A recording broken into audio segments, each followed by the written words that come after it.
আর যদি এতে কোনো ভোটার লিস্টের নাম না আসে তোমার ব্যাংক ট্যাঙ্ক সব ফ্রিজ হয়ে যাবে, কোনো সুবিধা পাবেন না, বুঝলেন?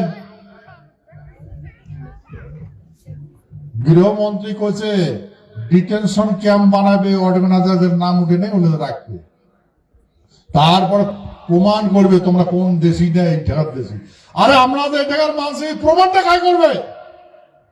যেগুলার হাতত খাতা কলম ওলে তো বাংলাদেশি, ওলে তো পাকিস্তানি, ওলে মানুষ তো পাকিস্তান থেকে যাচ্ছে। ভারতবর্ষের রাষ্ট্রপতি পাকিস্তানি, বাংলাদেশি, প্রধানমন্ত্রী বাংলাদেশি পাকিস্তানি, রাজ্যপাল পাকিস্তানি বাংলাদেশি, পুলিশ প্রশাসনের প্রায় মানুষই বাংলাদেশি, লিডার গুলো সব বাংলাদেশি।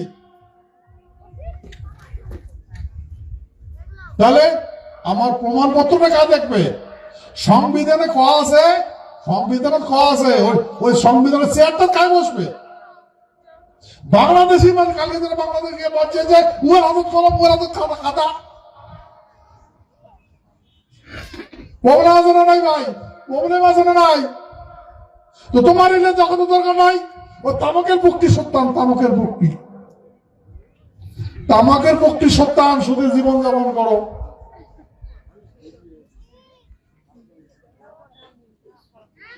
বুঝলেন?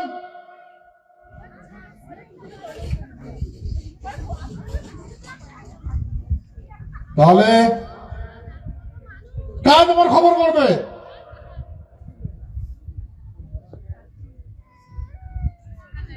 এইরকম আইন এইরকম করা লাগছিল।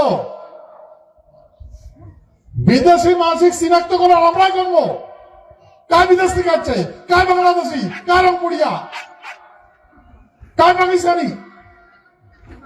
আর অন্যকে দেখা লাগে আমার প্রমাণপত্র উপরে কাগজ ধরিয়েছে, উমরা সবকিছু, উমরা জেলখানা পড়া দেয়, উমরা হাকিম, উমরা উকিল।